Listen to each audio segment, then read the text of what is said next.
Welcome, everyone. Hello, hello, YouTube. Welcome back to Otherworldly Giants and the Ancestors Writers Room. This is our open classroom. And yeah, we're doing this series this June. I've invited my friends, Abby and Raven, to go through a series of open classrooms, with me as I am launching this new network called the SpiderWoman Network, and that is a guild for storytellers, producers, and showrunners, specifically who create with their ancestors, with spirit, with the otherworldly.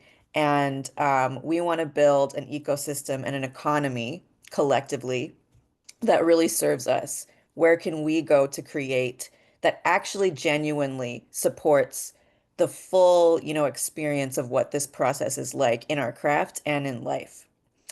So we're doing that this month, and unfortunately, Abby cannot be with us today this week. Um, but Raven's here with me, and I thought this was a really great day to take you all and Raven through a tour of the Spider-Woman Network because I just really, completed the landing pages. Um, just in the last few days. And so I haven't fully publicly launched it yet. Um, but this is a really great time to do a kind of behind the scenes tour.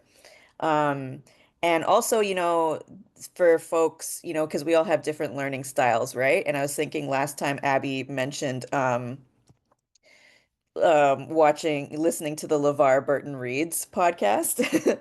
And so I thought, you know what? This is like a good time for people who don't want to like sit down and read through the whole website. You can like listen to my, late night ancestor radio voice, taking you through a tour of um of the website. So I'm kind of gonna be going through that. And I'm going to be, asking, Raven's feedback or thoughts, and you will be having a conversation throughout. But yeah, do you want to say hello to everyone before we get going, Raven? Hello, everyone. Hope you're doing well. Um, from Takaranto in this month of June, Pride Month, Health Month, all kinds of things month. I'm excited to be in this space and to gather around how we support each other as artists, as storytellers, as people who are deeply invested in the veneration of our ancestors in ways that are whole, holistic, and full. And so I'm excited to do the behind the scenes tour with Shaunga and all of you who are taking this in now and who will take it in the future when it's ready, when it aligns with you. Um, yeah, I'm just excited to go through it. Yay. Okay, so let me share my screen.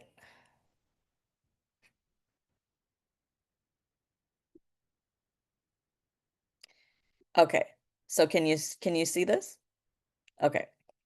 All right, here is our page. Welcome to the Spider-Woman Network. And this is, I won't say that my personal genius is like Canva and visual art and all that kind of stuff, but I have been, having a lot of fun with it over the years. So, um, you see, this is the kind of graphic that I created for the planetary artist in residence. And I always have my cats in there, the spider web and the sun. Yeah, and so that's our tagline. We don't work for the industry, we work for the planet. The Spider-Woman Network is a storyteller, producer, and showrunners guild for the planetary artist in residence. So, as a snapshot, we are artists who collaborate with ancestors, the spirit world, our earthly human and non-human relatives as a foundational tenet of our creative process. We bring our storytelling craft back to its ancestral roots, ancient wisdom, and thriving village practices. And we ground our projects in earth honoring ceremony and ritual. Um, oh, how do I full screen this page? If you maybe close out the other one, the other link, and then you go to the green button at the top in the corner there. Oh, is that better? Yeah. Okay. Mhm. Yeah. Yeah, so we ground our projects in earth honoring ceremony and ritual, providing essential medicine to the planet.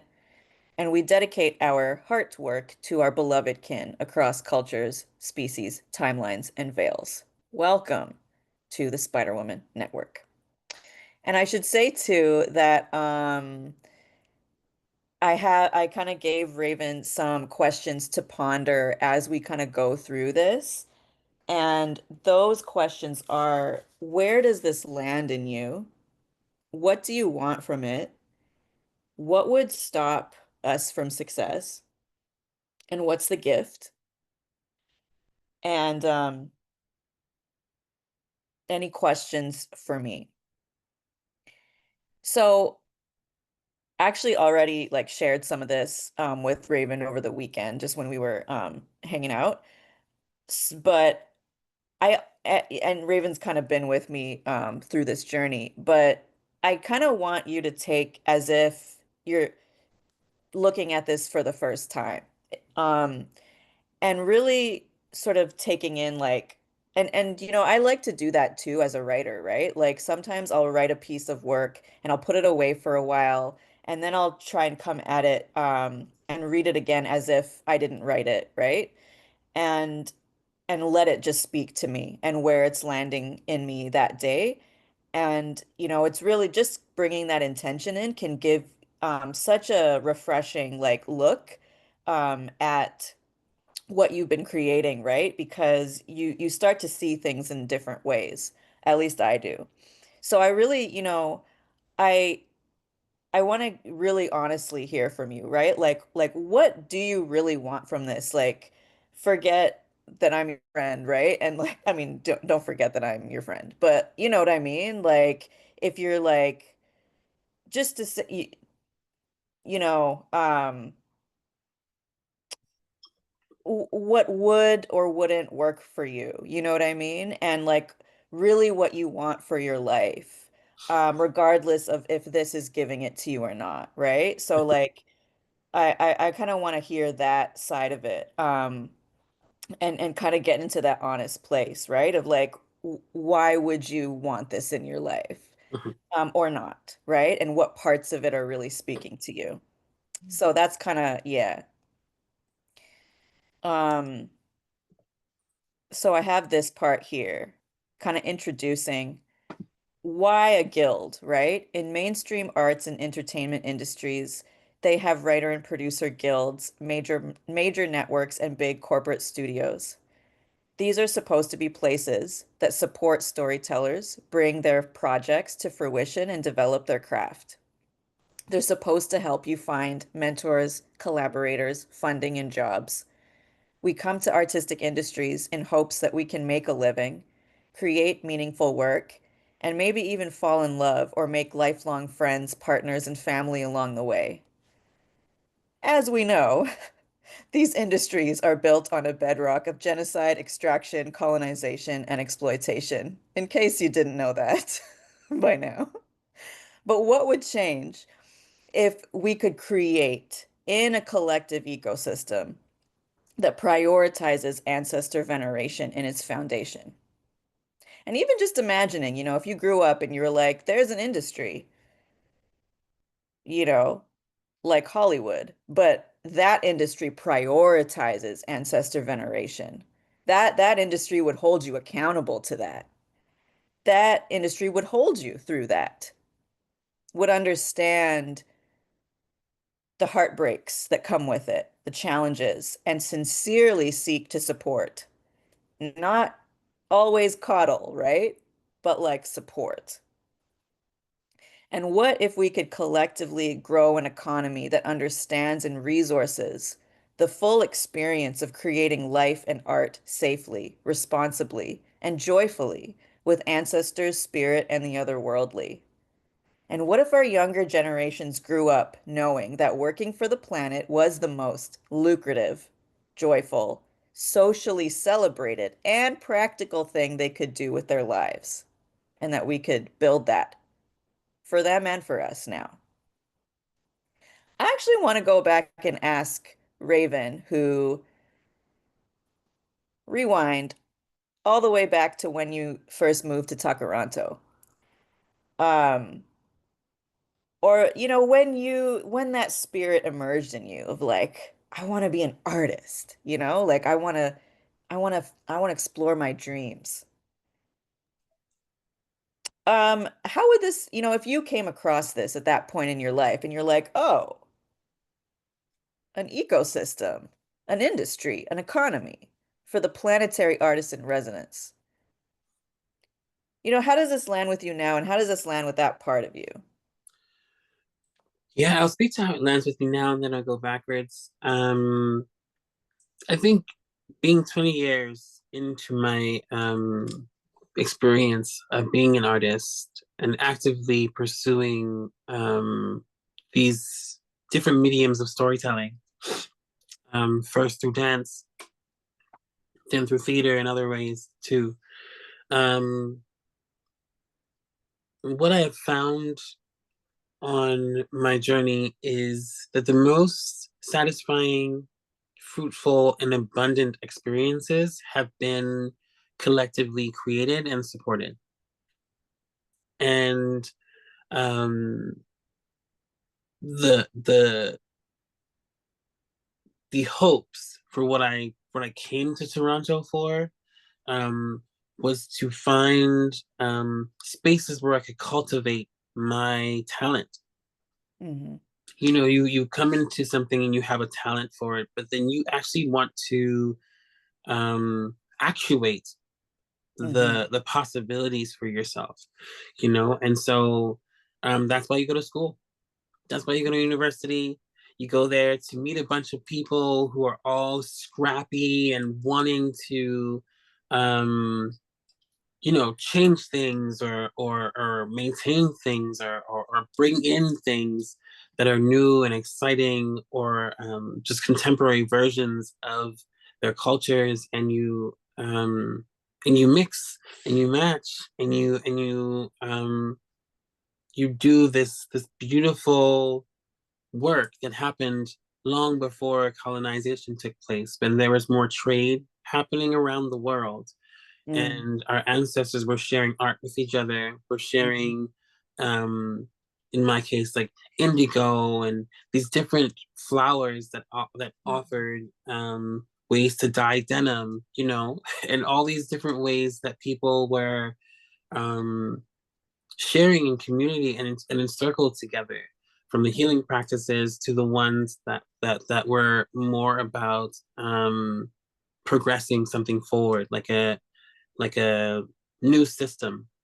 And so this is what this makes me feel like. The SpiderWoman Network feels like an opportunity to really build into that hope in a way that's more so than our friendship circle, Shaunga circle, but that is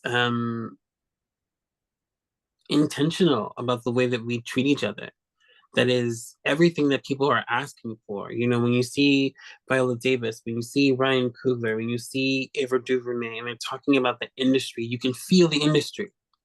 You can Hmm. feel it in their voice, in the tension. Miss Lauren Hill said this a long time ago, that I love the art, but it's that thing in the middle. It's that industry, that thing that I'm trying to utilize to get to you. And so I feel like the SpiderWoman Network is necessarily giving us options for how we connect, for how we share, for how we grow our this global village of artists who are thinking in new ways of how we take care of each other as well. Hmm. Yeah, and you know what? Like just when you were talking about, you're kind of like referring to like back in the day, like how our ancestors like would trade with each other and like share all these medicines and even like um coming to a place and like wanting to make friends, wanting to, create art and like have your talent nurtured and developed. And I think about, creative talent, but also spiritual talent, right? Like our gifts, our otherworldly gifts, right? And just having that scrappy energy and that wanting to change things. And as you were saying that, like I felt so excited and like also emotional because I could feel that in our current day. I'm like, that's who I want to meet, more of. Um, and it's beautiful. It's just like hitting me, right? Like that convergence of ancestral time, right? Like, and we talk a lot about like, timelines and dimensions and all that kind of stuff in this healing journey. And that collaboration, collaboration is so beautiful. Like when we can find that place in the timeline where things are really thriving and and almost like not know the difference, right? Between like back then and right now, because we're all co-creating it at the same time. So that's what I was feeling. Thank you for sharing that. And yeah, so basically our intention this summer is to kickstart this network. And through that, we want to bring together the most brilliant, talented, heartfelt artists, storytellers, space holders, scholars, organizers, healers, ceremonialists, and students of life. And really, what that is, who those people are intergalactic rock stars. That's who I want to hang out with. And so I'm looking for who's out there doing extraordinary work for the planet. And what we want to do as a network is just build a space for us to get to know each other and come together um, in intentional ways, right? And so consider investing in our Kickstarter if you fall into any of these categories. And I'm an altar carrier, so I always have to organize this according to the directions on the altar. And so on the west, which is the field of water, we have people who are building phenomenal body of artistic work or multiple interweaving bodies of work across multiple disciplines. So you're someone who you have a book in you, or a play, or a musical, or a comic, a music album, film, TV series, dance, theater, visual art, whatever, across, all sorts of disciplines, or you have multiple projects on your plate. And a lot of people on the spiritual path, you didn't necessarily intellectually choose it.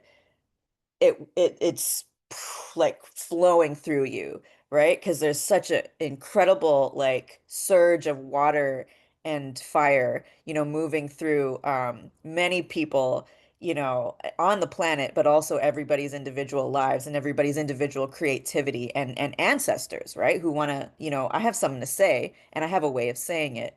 So there's people who are experiencing this surge of creativity and you want to make something of it, or you're an independent artist and practitioner, and the body of work you're developing is your craft. So you're not necessarily like, oh, I want to create my own thing, but like, yeah, I want to be hired by like really amazing projects. Like I'm an actor or I'm a designer.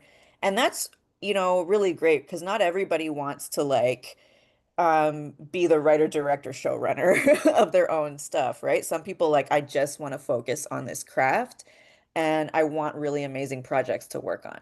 But through, working on, various projects, you are developing a body of work that is your own craft.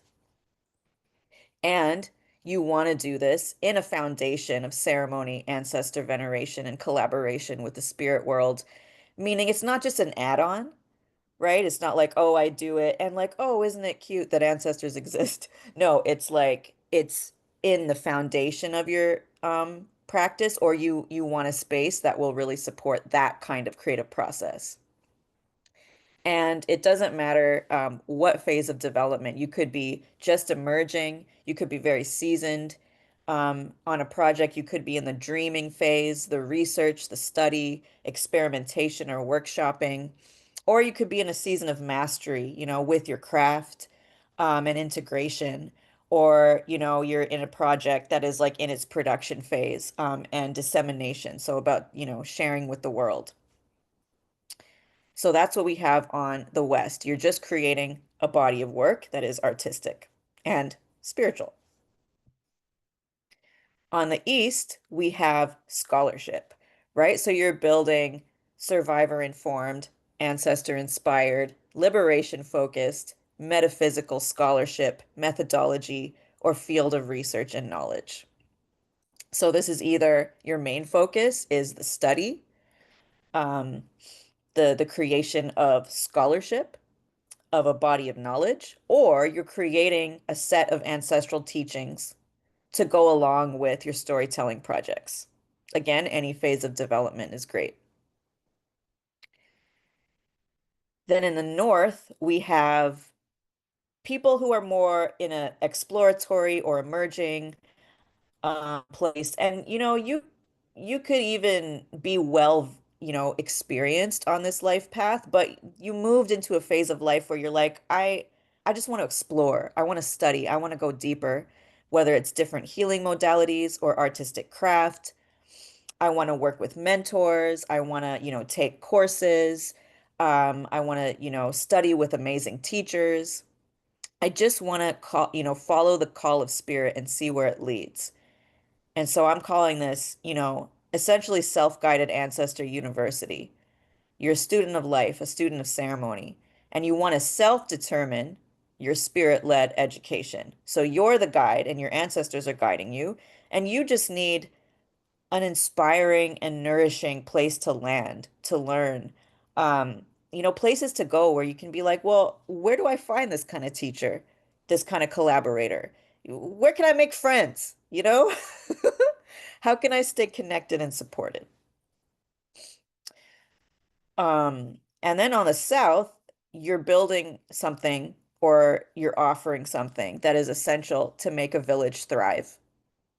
So I have a whole list of things here that spirit-led entrepreneurships, creative companies, safe houses, healing beds, retreat centers, play spaces, sanctuary spaces, libraries, temples, apothecaries, mystery schools, home schools, radical education, training clubs for sports, crafts, or skill building, community gardens and kitchens, private coaching, healing, consulting services, independent artists or craft people or support workers for hire, beloved stores and shops, and more.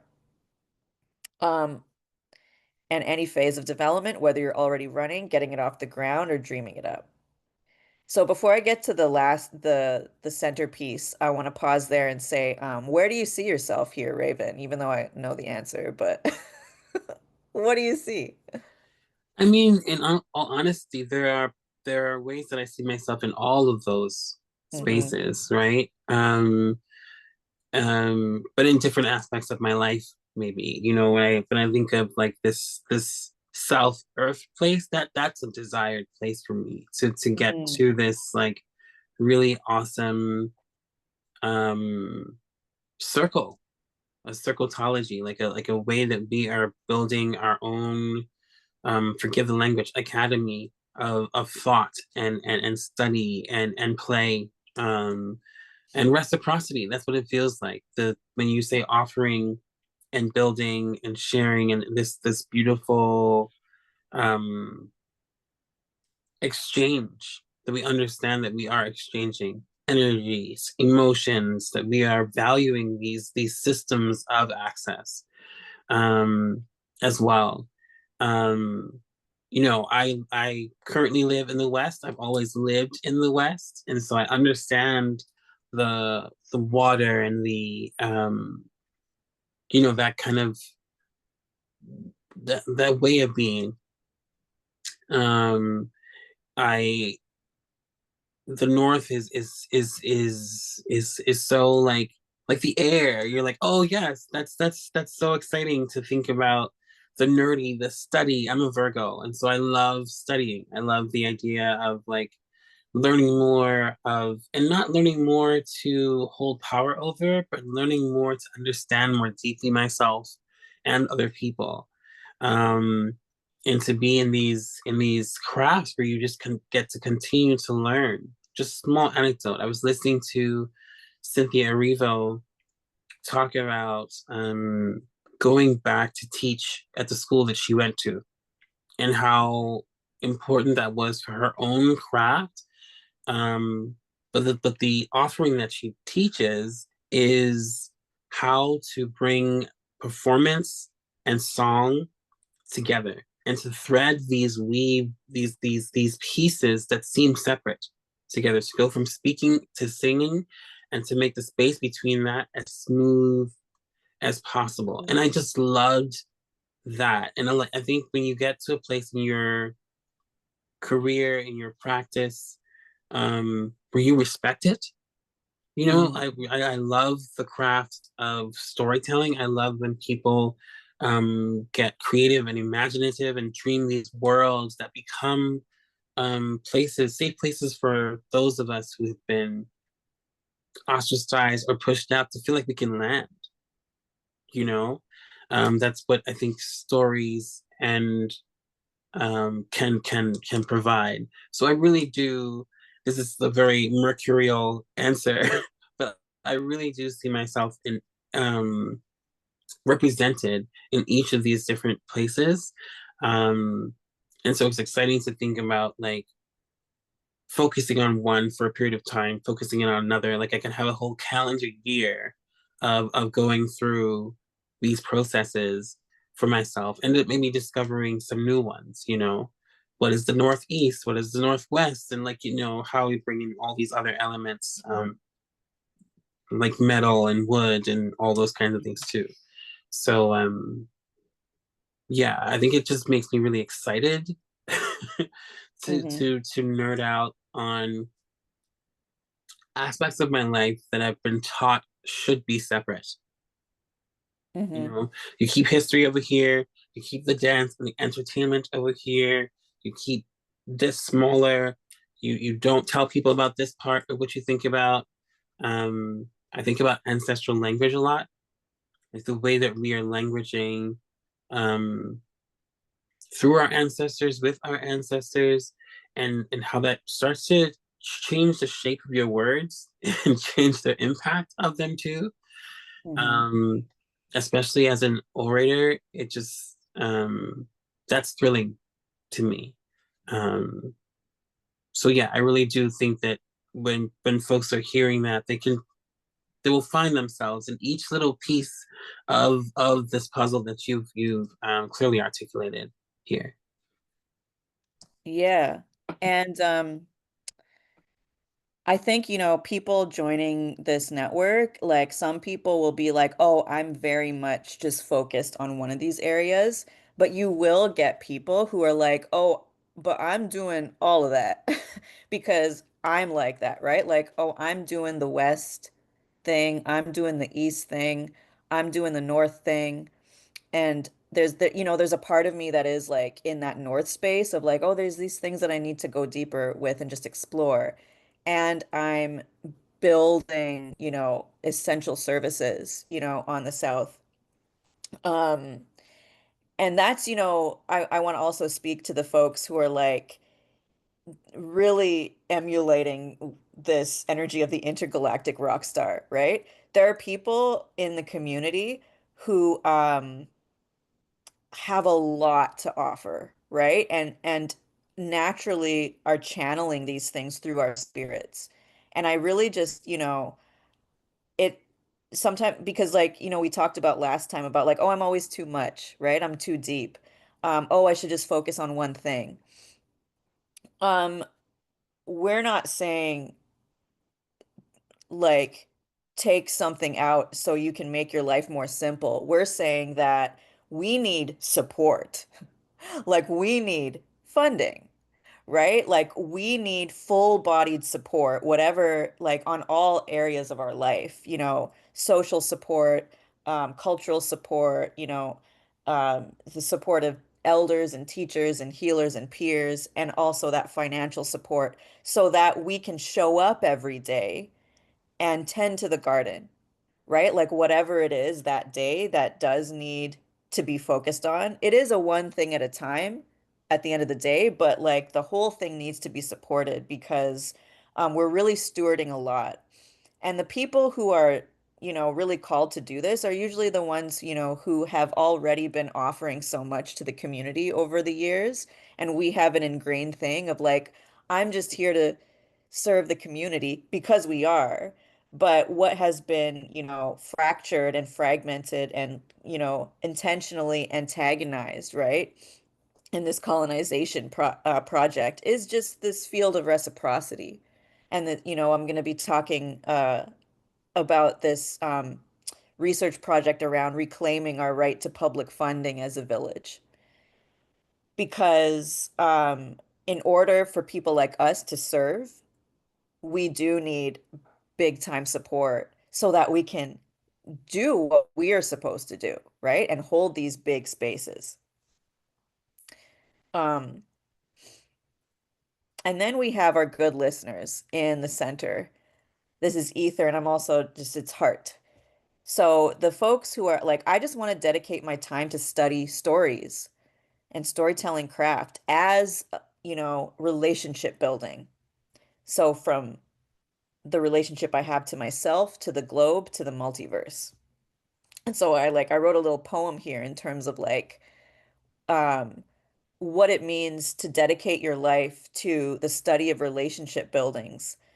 It's from intimacy to the galactic, to the social and political, our relationship to grief and survivorship, movement building, from movement building to our relationships with earthly relatives, animals, plants, small things, to the vast wider universe and quantum phenomena, to the most powerful gifts and gems found deep in our lineages and the natural world, from our relationship to the stillness and quiet, to transitions, rebirthings, the unknowable parts of life, new adventures, the heartbreak and aliveness of starting over, from our future selves to our past lives, ancestors, descendants, and everywhere in between.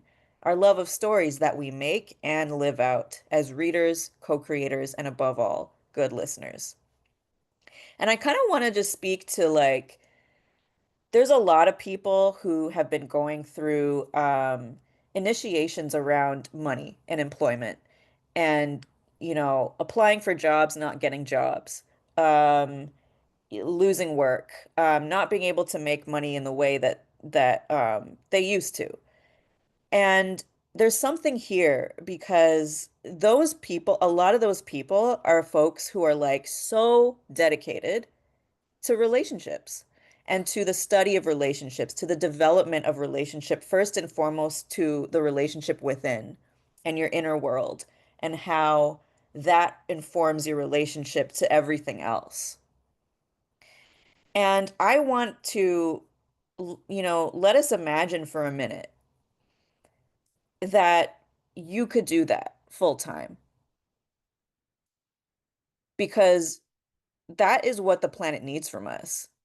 If we're talking about all this conflict, why our movements are doing this and that, we just need to work on our relationship to ourselves and each other, no? Because that's where, all the brilliance will come through. And that's where, we'll have to confront deeper and deeper parts of ourselves, pain, um, the places where, we have been both perpetrators and survivors of violence, right?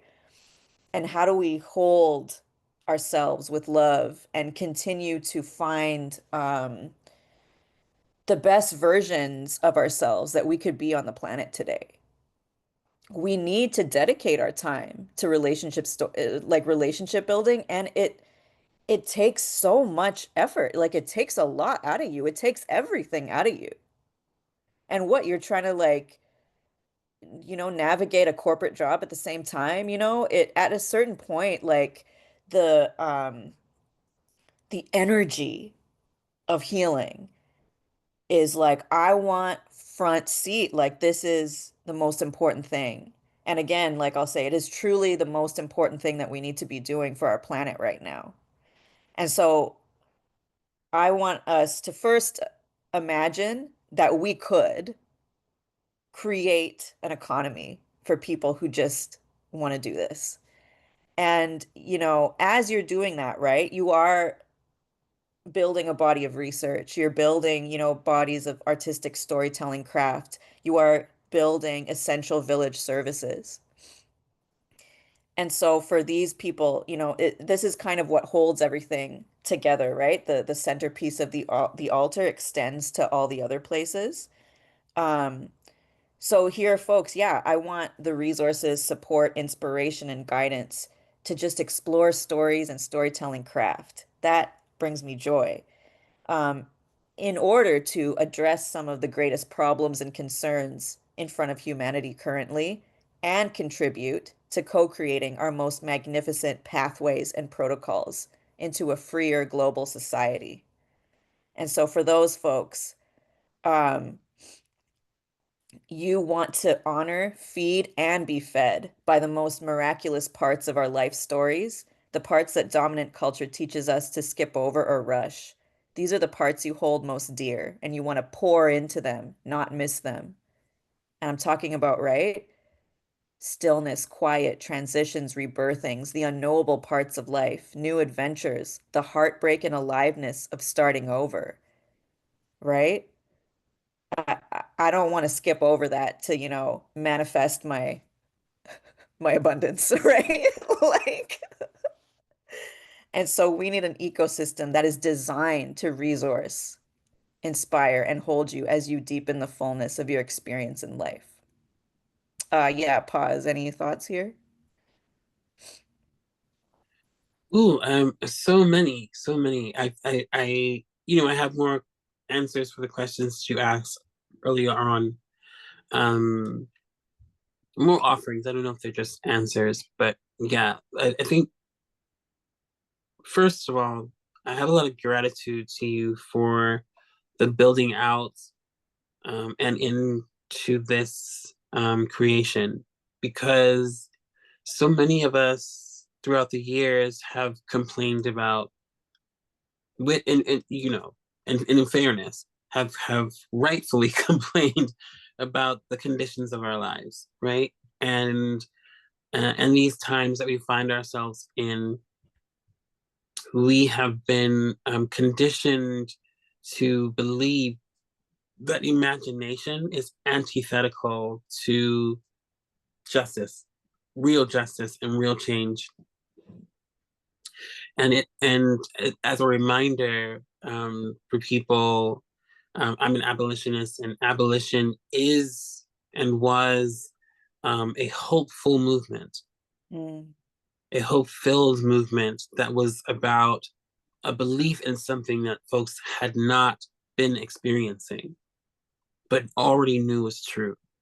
And so I think that so we already know that it's true that we are in this loneliness epidemic. We already know that it's true that the ways in which that AI has been helpful to our communities and the ways in which AI has turned into something that is taking the place of community, taking the place of sounding boards, taking the place of opportunities for us to grow our skills together. And so what we are doing is we are bringing what you are doing is you are bringing our intelligence into the shared experience that isn't censoring, hoarding the resource, capitalism, mm, right? Like the way that you just like, oh, I'm gonna get this, I'm gonna hold it. So tight, it's mine. Whereas um this whole offering, this SpiderWoman universe, it's so blessed. It feels like breath in and out of the body, right? This mm, idea that you are both receiving and releasing, that you are organic material that is both sharing and investing. I think about like, sorry, this gets into metaphorical a little bit, but not really. But like, what what substance, what liquid, what fluids are you pouring into the ocean? mm, Is what it makes me think about. Like, there are good oils. Oil mm, is not necessarily a bad thing in the planet, but the ways in which it has been tampered with mm-hmm, in order to hoard, resources, land, people, and create these environmental catastrophes that we find ourselves in, both spiritually, mentally, and physically. Um, this is what we say we've been wanting. We want a thing that we can pour into, that we can build, that we can do this thing, but we don't have time. Right. We don't have time for that. We don't have the space for it. I have to be marching. I have to be this. And it's like you can both march and you can both write and you can both sing and you can both dance. Um, to move things through the body and with a community of people. Um, I think it's really important in this time period where people feel less willing um, to do things that center healing when we know that there's suffering out there. Right. Hmm. That we are, if we are in the West, that we are implicated in. Hmm. Um, and this is a space where you can sit with that with a group of other people Yeah. and really get honest about where we are and how we actively change these systems and how we build communities of abundance through econ and through economic structures too. So we're not reliant on those systems for healthcare. So we're not reliant on that insurance. Like this is what we are building into this entire process, but through the realm of storytelling, through the realm of narrative shifting and building. And I think it's brilliant and what's the word I'm looking for? It gracious. Mm. Yeah. Yeah. Thank you. I'm gonna let that sit instead of there's so many things I could respond, but like this isn't one of our like 5 hour conversations. Yeah.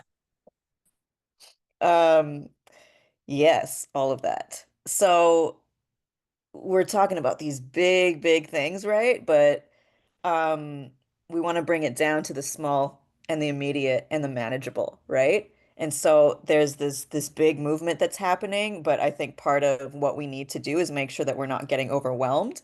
And for me, that always comes down to like the simplicity of the moment and honoring the creative process, right? Like you might have a huge film to make or a play to make, but the very first thing that you have to do is just sit down, and say, I'm going to sit at my desk for the next 3 hours and just, explore with my characters. And so we have to break everything down into small steps. And what we would like to do is get to know you this summer. So here's just, a little like all these different people, archetypes, right? That I love to invite into this network as Kickstarters. So we're in our Kickstarter moment. Um, and I looked at this, I'm like, I'm all of these things. Teacher, student, magician, organizer, blah, blah, blah, blah. You can look at it yourself. But what we're doing is this summer we're gathering surveys. And so I just, really want to know more about who is out there in this realm of creation and who feels excited about working with us. Um, and so the ancestors and animal guides and everything that I work with are going to be like putting out feelers, and we'd love to just have a simple way for people to start plugging in and starting that get to know you process. So on the survey, here are the questions that we're asking. Just who are you and what are you working on? What season of life are you in? What topics are you exploring? What are your gifts and skills? Where do you have a lot to offer? Where do you need more support? Where do you want to grow? What lights you up? And what tiers of our membership or programming are you interested in? And there's a section where I talk about that below. And at the end of the summer, for everyone who fills out a survey, we'll host a town hall. And I kind of sat down with like, yeah, so what exactly are we doing with these surveys? Um, and so core team members, especially me, I'm going to be receiving the surveys, and the intention is these three things. Divinatory assessment. So what I'm going to do is I'm going to, receive these, people who share what's going on with them, and I want to take an eagle eye view of where folks are at, right? Because there's so many people creating in this realm and doing different things. And I want to illuminate the overall sacred geometry that I see. How are folks moving? How are folks creating? How are folks weaving together at this time? And so this is really my personal genius. It's not Canva. It's my oracle visioning, right? My ability to look at what's happening at the collective and see patterns, shapes, themes. Um, and I'm really excited actually about like what is this geometry that we're creating? What is the shape? And what's the medicine of that shape, right? What are the what's the interpretation of that shape? How is it offering us guidance and direction and wise counsel? And so I want to really take that eagle eye view and look at what's happening as a collective. How are we moving? What's the dynamic sort of movement? So that's really exciting. And then the second thing, I want to take everyone's feedback as inspiration to create core programming for different membership tiers that we could offer as a guild, as a network. And so this is just, to get a sense of like what people are really caring about right now and what would really make a difference in their lives to stay inspired, connected, nourished, and supported. Um, and then river systems. So as we get to know folks more, I'll be able to say, ooh, refreshing ideas, opportunities, and systems to help folks find more of what they're looking for, whether that's collaborators, healers, mentors, funders, artistic, spiritual development, social engagement, or relief. And, this is, how do we do that? This is really what we create through our core programming, right? So, um, I'm gonna just scroll down a little bit here, to illuminate what that could look like. So right now, what I'm imagining is a few different tiers of membership that we could offer a community as it grows. And this is, subject to change as, time unfolds and, as we collaborate more, things will evolve in the best way, right? But right now I'm imagining there's a space for general membership. Um, And that's sort of, people who are interested, but they're, also they're doing their own thing and they just like want a place to come in regularly and get the support that they need. Um, then we have artist fellows and featured artists. So those are people who, we work with a little bit more closely. Enthusiasm generators and community organizers, investors, partners, producers, core collaborators and team members, wise counsel, and elders. So I'm actually going to take us through just what those are. So what I'm imagining, if you're a general member, good listener, we could have monthly divination circles, right? Where we channel messages of ancestor guidance. Um, Pop-up games, contests, prizes, and social media challenges because, I am always thinking of like, ooh, we could play this fun game. I'm just like that. Um, and that's, to keep, the joy up. We really need that, right? And help people find that like social relief that a lot of people are craving. We could also have regular town halls, farmers markets, trainings, special classes, and events. And so these are really the river systems, right? So if people need, like, I really need, I hate marketing my business, like, or I've lost the joy of that, and it's hard to find people, and a lot of people are like, it's hard to find the support I need. So this is a farmers market is online spaces we can organize in fun, innovative ways for community to introduce themselves, their services, businesses, and art projects. So we have an easier time marketing our work as well as finding support, customers, collaborations, fans, and friends. So that's, a river system. I'm also thinking we could have a directory. Think the ancestors LinkedIn, right? So you're like, I'm looking for a healer who could help me really um, process the racial, not just trauma, but complex ancestor dynamics, right? There's a huge need for that right now. People need spiritual healing, but we need spiritual healing from people who understand the racial dynamics. So imagine having a directory where you could just like find people who are the people doing like, financial healing, money magic work, like we could, organize it in that way. And speaking of money, we could offer money moving challenges to fund our work, livelihood, season of healing. And these, this is, something I've been studying a lot, right? Like, how do we harness our ability to fundraise and organize and mutual aid and all that kind of stuff toward funding each other's creative process? So these are challenges that can help us learn and retrain how to do that for one another. And then, of course, we have public programming that I do, like my podcast, my YouTube. And so general members can just like have a place to enjoy that and go deep with that, however deep they want.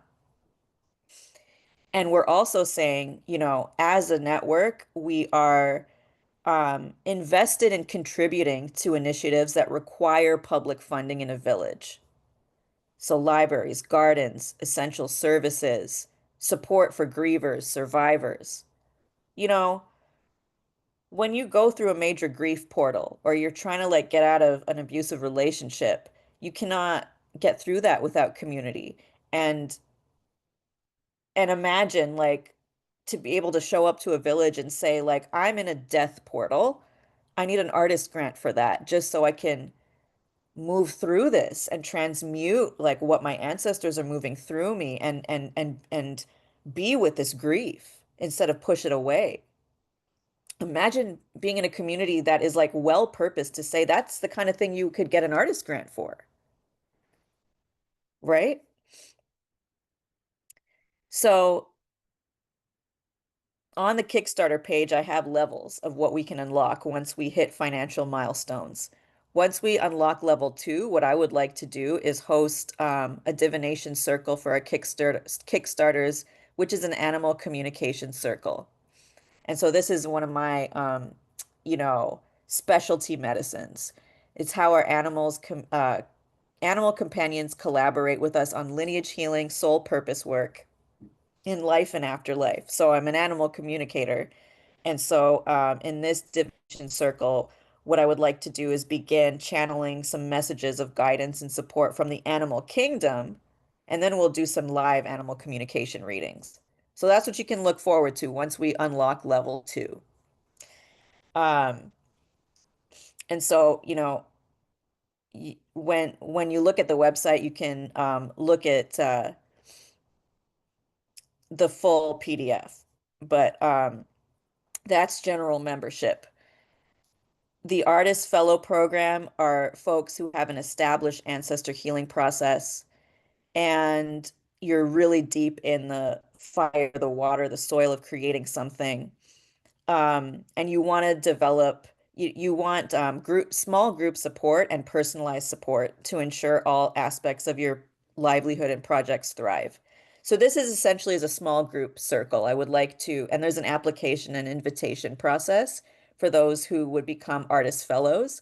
And it's people who are, going to be really well purposed to sit together in circle. And every, we'll create a programming where we can come together and like really study and learn the aspects of ancestral artistry and have a space, it's like a sanctuary space to develop our work. And our circle is like, okay, um, really invested in everybody, like sincerely, right? So it's like if that person is really struggling in this area, how can we put our heads together to help them through that?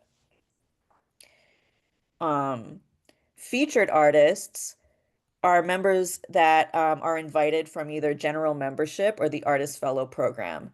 And so there's a lot of different ways we can work with featured artists. This is a way for me to be like, you might not be an artist fellow working with us regularly, but you're someone doing amazing work, right? And so we can highlight you to our membership. You can come to our open classroom and get feedback and support in public the way that we're doing now. We can highlight artists to say, let's generate an artist grant for this person as a village. Let's organize money to go toward them. Or featured artists can be like, oh, let's do a collaborative event together. Let's do an in-person live concert, a special event, an artist retreat, um, that feeds medicine back to the land, or a special cause, or a land back promise. Enthusiasm generators are folks who get paid to study our work and share what you learn with your circles, friends, and networks. So this is something I've been wanting to do for a while because the podcasts that I write, the podcast drama that I've been creating, Magical Reality TV for the Revolution, they're they're wonderful stories, but there's so much medicine in them, right? This is like if you want to study relationships of all kinds, let's study this story that I wrote. Let's study the script that I wrote. And then when, say three people are like, oh my God, like I sat with this script and now I'm learning all these things. And now I want to call my friends and say, like I just like went through this like amazing, like life-changing moment in my healing journey. I really want to resource that person in the village, right? The enthusiasm generator, because that is uh, such a valued role that people play in the village is just to spread their learning and share their learning, right? And so I want to create a program that would allow people, if you become an enthusiasm generator, you can get a flat fee and also get paid by commission, right? So that we can set up some kind of commission thing. So more people that you tell, like, I'm studying this work with otherworldly giants, come and join the membership so that you can get paid for those commissions and also get a flat fee for being like, okay, I'm here to study this. So these are people who are like really great match for this program if you love and appreciate the stories that we create, right? Like you have to actually love it in order to be enthusiastic about it. Um, and you love investing in healing and talking to people about what you're learning, and you have access to a circle of friends, audience, platform, or network where people are also enthusiastic about healing and learning. So there's like a big snowball effect that can start happening here, and a lot of, wealth that we can bring in just by our love of learning. Um, and then we have, so I've said, we can start this program once we unlock level 5 of our Kickstarter money. And then we have inviting in partners and producers. So these are folks who are like, I want to make a significant investment into this campaign, into this network. So if you offer 5555 or more, you're eligible to become a partner or associate producer. And so if that's you, then we can set up a meeting to discuss like how we can support our shared missions and provide, and us as a network can provide something personally curated to you or your collective. So if you'd like to discuss an agreement before you invest something, you can definitely email me and we can talk more. And we're also taking just investors, right? So especially because this is the Kickstarter moment, you can just say, like I just want to invest X amount of money, however large or small that is. Um, and maybe not become a producer or partner at all or right now, right? Like you can also say like, let me drop something in and just get to know what this is about during this period. And then, we can see about a collaboration later on. So I'm opening a space for that. Um, and then we have core collaborators and team members. And so that is really the purpose of the Kickstarter for the rest of 2025 is to ensure that our core team members have our bases covered to sustain this work and to sustain the stewardship of it. And so the seed foundation that we're creating is meant to create paid positions and artist grants for Shaunga, me, the founder, artistic director and genderqueer community mama, plus this core team of loved ones that I have around me, extraordinary artists, activists, space holders, and wisdom keepers. And so, really, for Ravyn, I'm wanting to create a position of company dramaturg because that's what Ravyn's doing right now. Dramaturg is like giving feedback, right? And then we have our friend Cien, who I'm inviting in as personal trainer. Someone, incredible like dancer, mover, activist, artist. And what I need in my life, the support that I need is to help my body heal and help me bring movement back to my body after I lost a lot of mobility. So that's what I am inviting that. And then Abby, who you've met in the last two videos, I'm inviting into this space as internal systems assistant. Um, to help with some of the back end of stuff because Abby's really great at that. And Xiao Hu, our esteemed animal elder, our family dog. Um, so yeah, when you're investing in this network, you're also investing in us as, chosen family, community members, independent artists, healers, survivors, queer and trans BIPOC people. Um, And I have an additional call for core collaborators open because I'm opening the realm to create the first animated episode of my podcast series. And so I'm looking for an episode director, animation artist, and composer. And they're like very, very specific roles, very specific artists that I want to connect with on that. And so there's a call out that you can look at for that. And most importantly, I'm looking for an ancestral artist manager. That would really make a huge difference in my life at this point, is to work with a manager. Someone, once you get to a particular caliber of artistry, you need someone to start advocating for you, right? You need the people on your team that are going to be like the agents and the publicists and the managers and like helping you deal with like the business side of it. But what would this role look like on a path of ancestor healing? Because I'm not interested in like making it in the industry. I'm interested in making it in this economy. Like this is where my heart is, right? Like I want to work for the planet. And so I'm calling in like someone who is exceptionally experienced on this ancestor healing journey and who also has maybe that experience, right, with managing projects or brands or, acting as an agent or advocate for our mission. And maybe you have experience in the entertainment industry like that, but you don't want to work like that either. This is I want to create a paid position for this, but also an apprenticeship and research position. So what would this role look like in an economy for the planetary artist in residence? And by doing this work together, we can also create a body of work that says, this is what it's like. So we can help other people become producers and managers on this life path.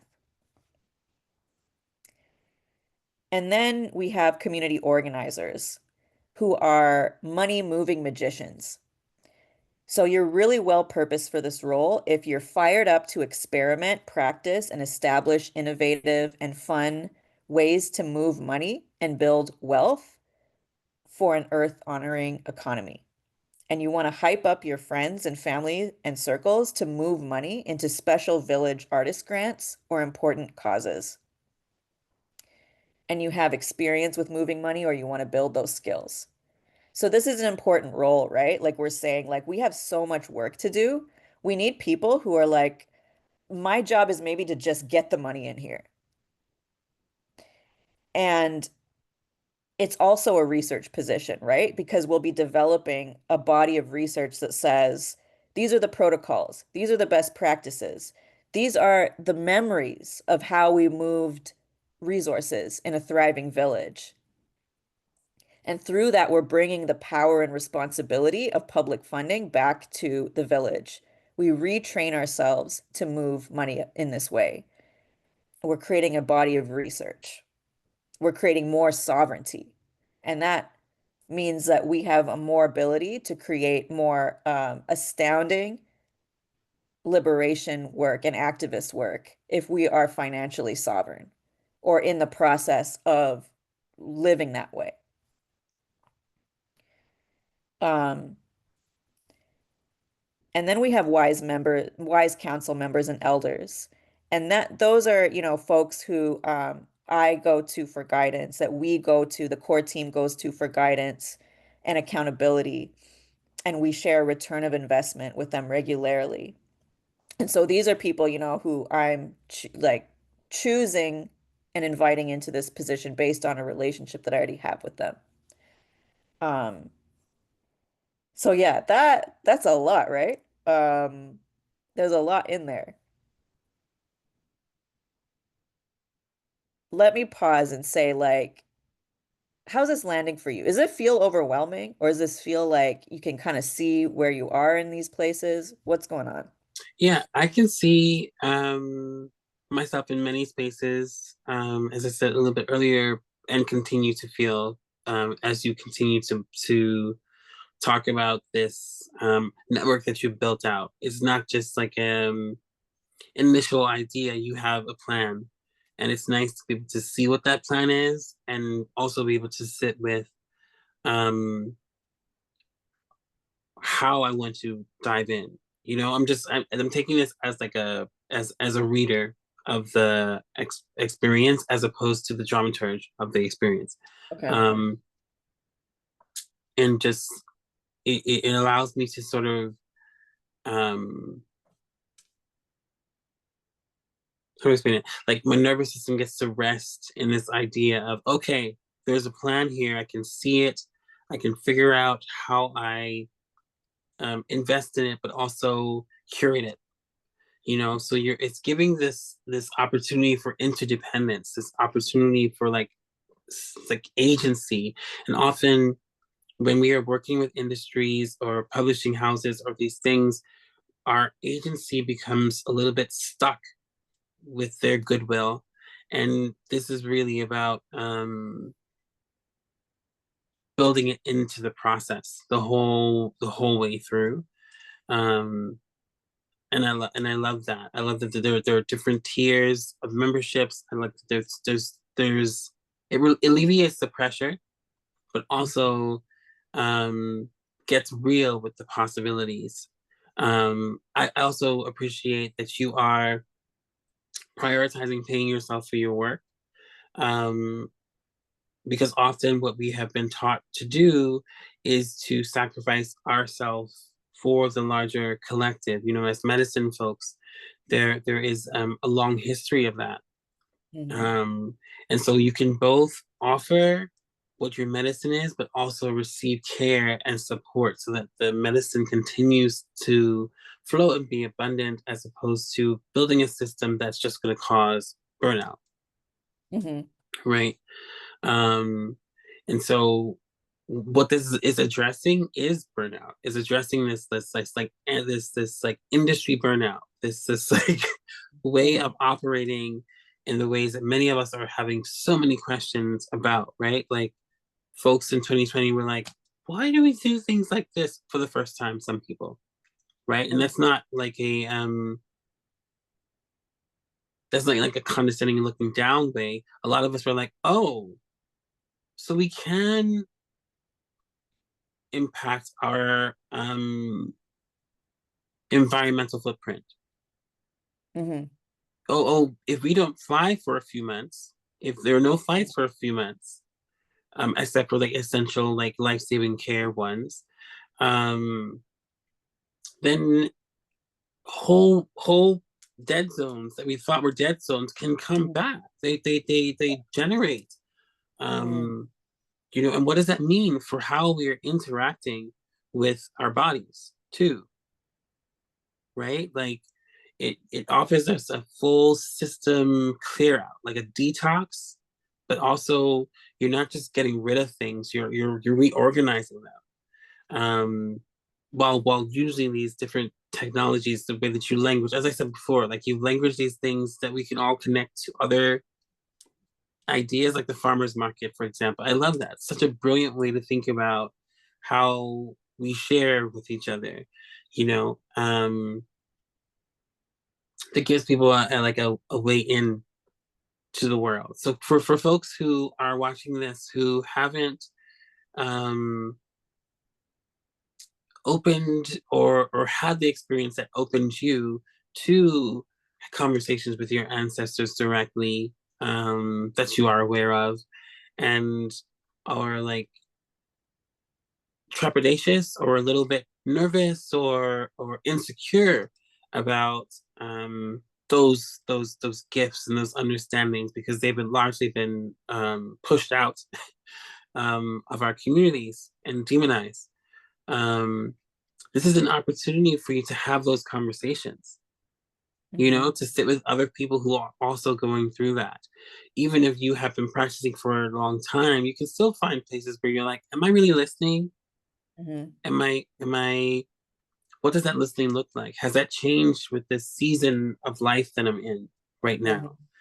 Hmm. Um, and so yeah, I think it's a fulsome amount of information um that allows people to take their time and like really see what's happening for themselves. It gives you like a checklist to introspect as well. To be like, okay, what am I ready for? What am I open to be able to receive for the work that I'm offering? How do I bring value to the things that have been devalued Hmm. in my life? You know, and not just as a reaction to harm, but this is part of a strategy to pre-address some symptoms that can come and to address the ones that already have happened. So really deep healing is what comes up for me when I'm listening to you and also having this view of the work. Hmm. Yeah. Yeah, and that is kind of like how I imagine the tiers too, right? Like the general membership is really great for folks who are like, I'm just coming in, I'm emerging. Also the enthusiasm generator program, because it's like I just want to learn, I want to explore my own thoughts. Um, and I want to connect with, the right people to support me and like the right kind of teachers or healers on that path. I want to work one-on-one with someone. I want to maybe take that class over there. And then there's the artist fellows, right? Is a room for those of us who are like, we've been really in this and we need kind of like level two, level two and beyond, like place to like, we've already done X amount of work. How can we go deeper now? How can we create more thorough scholarship?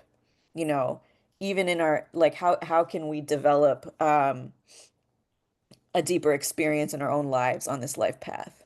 So yeah, so there's room in this network for so many different people to plug in, and that's, creation of river systems to support that.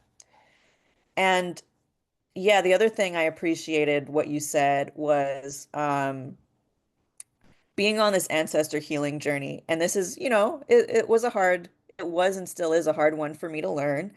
It's like you got to put your own mask on before you put it on the kid, right? Like you have to, and especially when money is involved, right? Like we can't do as far as I'm concerned, we can't do big service community work unless we are ensuring that we are very well resourced to do what we have to do for the community.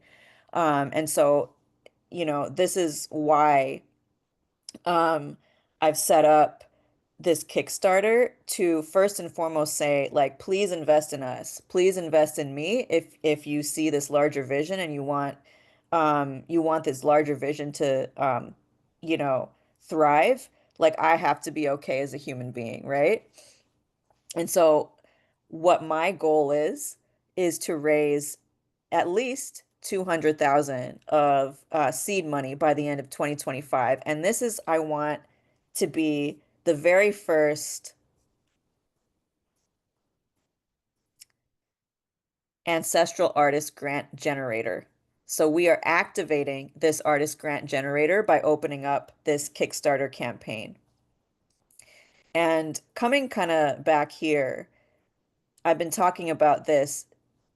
This Kickstarter campaign is not just a fundraiser, it's a research topic. It's a research exploration into the ancestral roots of public funding. So I've been saying this, right? Bringing back the power and responsibility of public funding back to the village.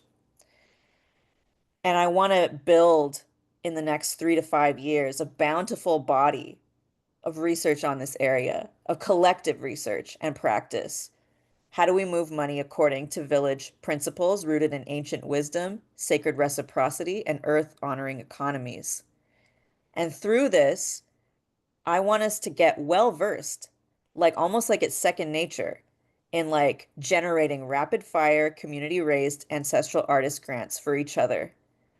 So we're like, oh, I need an artist grant. I have a place to go to that. And we're practiced, right?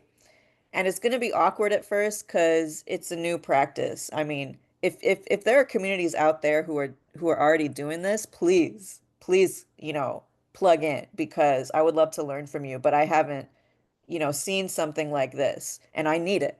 I really need it. And I'm saying there's so much money waving. There's this idea that we don't have enough money for everyone to have what they need is a lie. There's money out there and it's waiting to be moved into good causes. It just needs to be one, organized, and two, inspired. Because that's really what we have to look at. We know how to organize money, but can we inspire it into the best things that we have to do for each other right now? Can we find like really inspiring ways that get people to feel like, yeah, I want to, um, slap down $500 on that the same way that like when an artist that I love is coming to my town and doing a concert and the concert ticket is $500, like I'm motivated right away to give that $500, right? Can we inspire each other to motivate each other this way to give generously like that? um so yeah, I'm saying this is our Kickstarter, right? I would really like to raise this much of money, um, and let's get started today. And so I won't maybe I'll go through this a little bit more quickly just for the sake of time, but this is our Kickstarter page. And so the survey is available for those who contribute to the Kickstarter. So once you become a Kickstarter, you'll receive that survey in your inbox. And so then as I gather surveys throughout the summer, I'll be able to do all that stuff, right? The divinatory assessment, the, ideas, the river systems.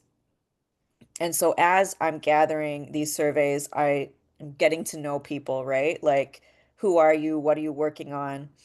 Um, and I have a little voice note here for people when you're thinking about like, well, how much do I want to invest? I don't want people to just like, oh, $20 because that's the first thing that popped in my mind. I want you to find the place in your body that is your rightful place in a thriving village and feel into that. And then find a number from there that is a generous amount, but also within your capacity. We don't need people to break the bank. And this is, interesting with money, right? Like money magic, right? Because often we'll say, pay, $50 is the cost of this program. But $50 means something different to each individual, right? For some people, it's way out of your budget. For some people, it's a penny that fell out of your pocket. So I want people to find the same number in their body, the same spirit. But that could be whatever number. For some people, it is $5,000. For some people, it's 25. But I want you to find that spirit. And so I have teachings that can help you do that. So I have a mini class here. It's just my ancestral radio voice. And so that's going to help you find that number, help you find connect to your blessings in this moment.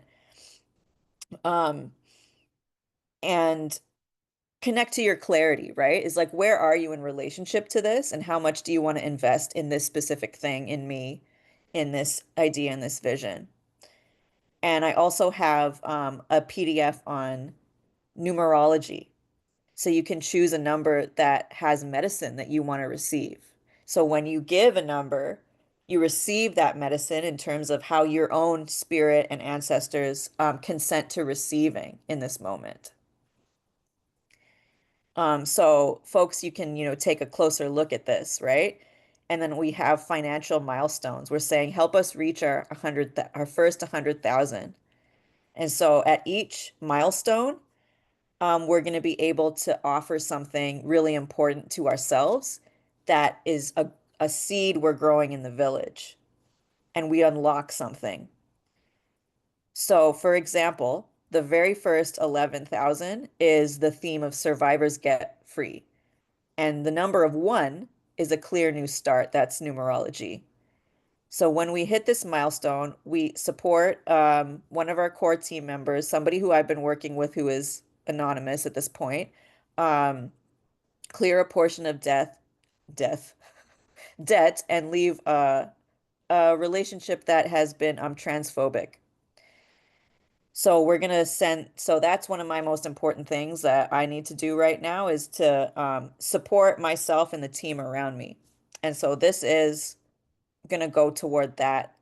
Once we hit this milestone, we'll go toward that initiative. And what we're growing in the village is the development of survivor-informed scholarship and village practices that help survivors get free.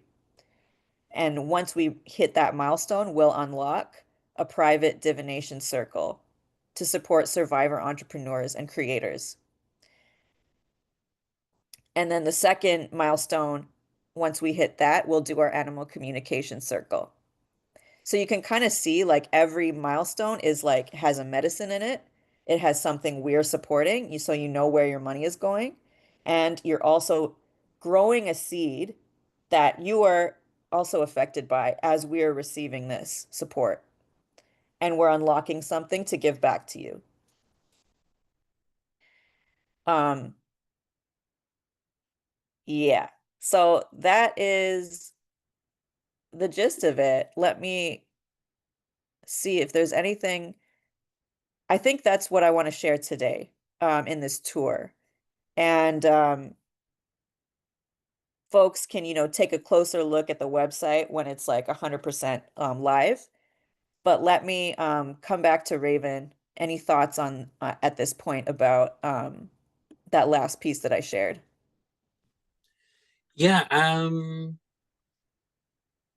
yeah, what I would suggest for people who are listening and taking it all in is to go piece by piece through the website, go page by page, and if there are questions that emerge for you, maybe write them down or log them in a way that feels good for you.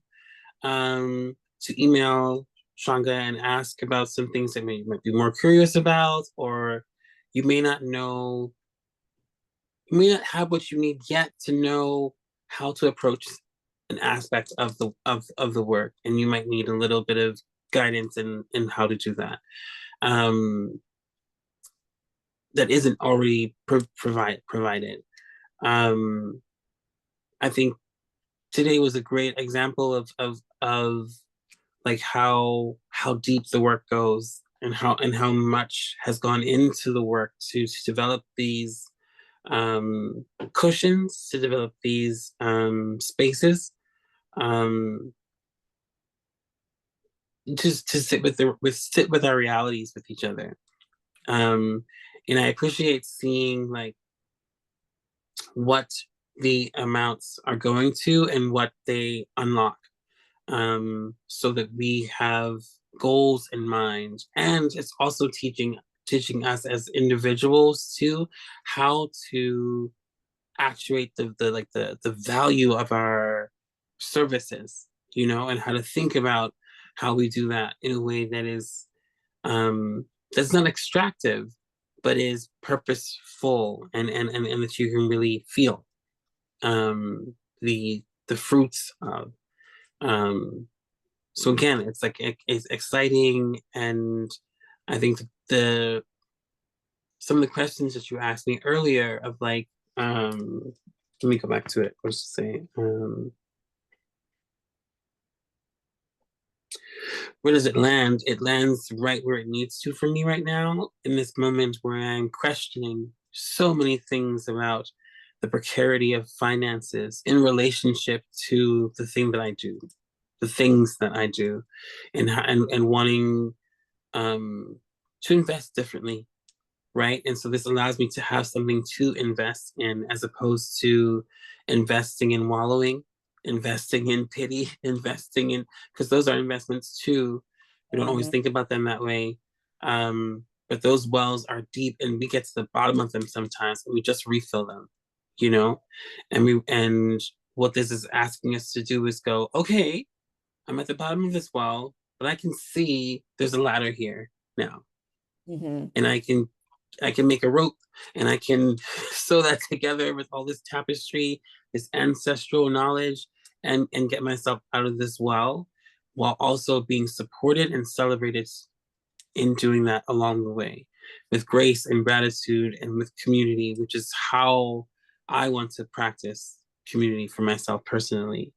Hmm. Um, and what will stop it from success is if folks are waiting.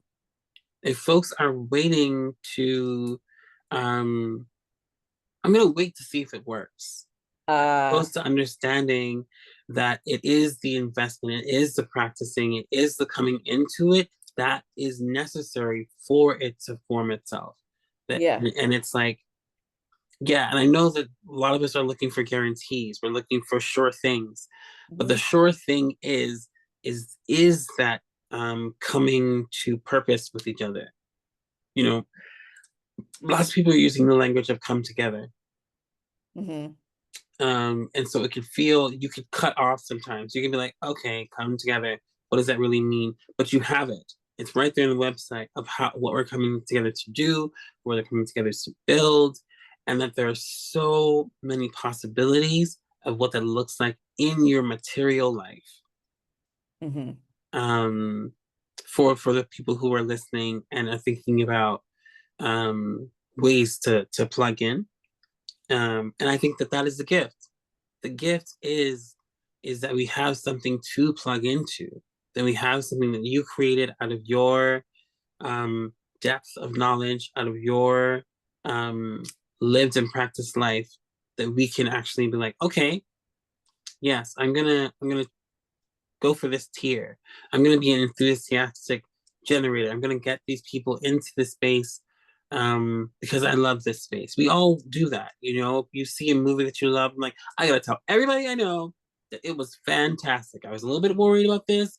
You might want to be prepared for this part of it because it gets a little deep here or a little Yeah. scary here. Yeah. Um, but you really get to sort of tour guide, you get to lead people through it.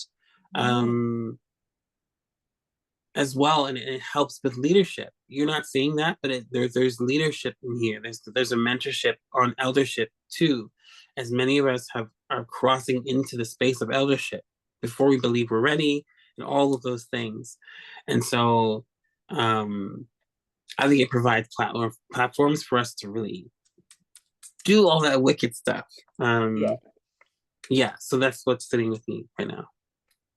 Yeah, that's awesome. I want to pull out two things that I thought of as you're speaking. One is, yeah, the reason why it won't work if folks are like, let me wait and see if it works. Listen, like I'm a Scorpio rising. I wish that I could do everything without anyone's help. You know what I mean? Like, because that's vulnerable for me, right? Yeah. Like it's vulnerable to ask for help and to actually set up something that won't work without Mhm. collaboration and investment. Like this isn't gonna be like, just wait and see if Shaunga gets successful and then, like I'll jump in. Yeah. That's kind of like, oh, maybe I'll go out and like get a really amazing, big, artist grant from the Canadian government, and then you guys can come in. And I'm like, I'm not doing that because longer story, but like that's not gonna work for me anymore. Like I need a village. I need this. And Hmm. I think we all do. And so yeah, I'm really like inviting people in who are like, I get it. Like this is interdependence, this is collaborative, and like we're feeding, we get to focus on some people at once too. Yeah. And we get to do things even if we're unsure. We get to try things even if we don't know how they're always are going to turn out. I think that the fear of failure um, limits us from actually trying to work something out, right? And what I mean by fear of failure is like that failure is never seen as an option, Right. right? It's like actually we have to get to this place to realize that this is might be a failed idea that needs to evolve into something different, into something. But that's the work. That's the study. That's the circling with each other. That's the mirrorship in relationships that I'm speaking to. Um, that I'm encouraging folks and myself even to lean into. Vulnerability is necessary. Empathy is necessary, but we are being fed so much information that caring is cringe. Right. Right? I'm starting to see that show up in media and right wing media.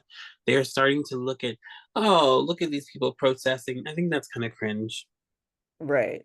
Right? They've moved out of woke and they're moving Right. into um empathy is not cool. Be selfish. Hmm. Socialism, what's that? Even though the people at the top are using socialism, Right. they are using this technology not in the same way that you are. It's not about like resourcing people. It's about keeping it in their thing, but they are using it, Yeah. right? And we're seeing it more and more all around the world, actually. And so we're giving ourselves the opportunity before we are let in the door. We're not going through that door. We are building a space for ourselves, understanding that we're on land that is storied and knowledgeable and is an elder, and so we get to do this differently for this planet, for this work that we're all doing.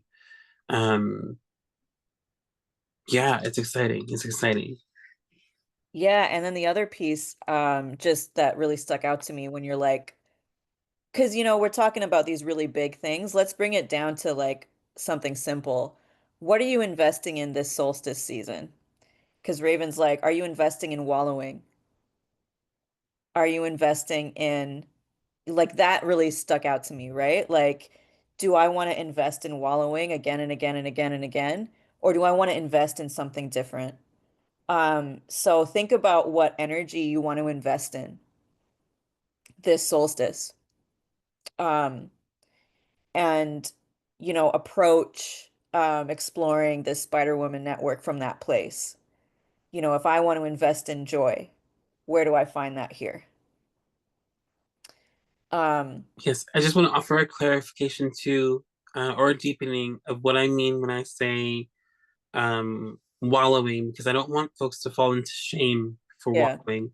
yeah, We need these periods. We need FU years. We need some a period of wallowing to understand what is really happening with ourselves on all these mm, cellular levels. And then we have to do something different. My mom would always say, "You can cry, and then do something different." yeah, Right? Like have the moment and feel into that.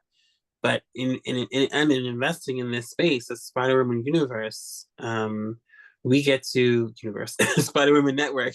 You get to have support while doing that, yes, and I feel like um, that's the thing. That's where we get to unlock our shame space, unlock our I need people space because we do, right?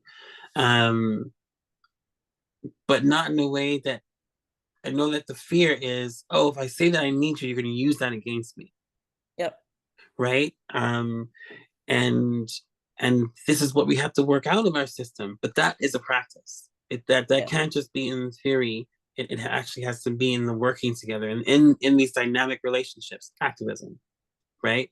Um, yeah, so it's really beautiful, beautifully laid out. So I do encourage folks to go to the website, to click on the links, to listen to the podcast, to watch the YouTubes, to share them.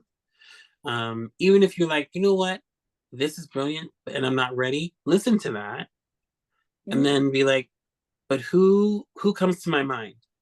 Mm-hmm. Who sometimes someone comes to my mind when I'm thinking about this. We were just talking about this yesterday. Let me send it to them. You Yes. know, and that's a way to support too. Witnessing and being present for what is happening, what is being built, is also really um, valuable. It is a resource as well. It is a resourcing work too. Absolutely. Yes. Thank you for all that. And so lastly, as we wrap up, do you have a question for me? And this could be clarifying question or research question or just any kind of question. Um, do you have a launch date? Do you have a desired time when people can tune in to be like, oh, right here, or will you announce it in a particular way? Is the only question I have because you've been thorough in your explanation of what this is. Um, so in creating this, follow my ancestor protocols, right? In terms of, so yes, I was like, oh, I'm ready yesterday, but I wasn't actually ready because I'm like, the first thing that I have to do is sit at my altar and energetically like open the doors.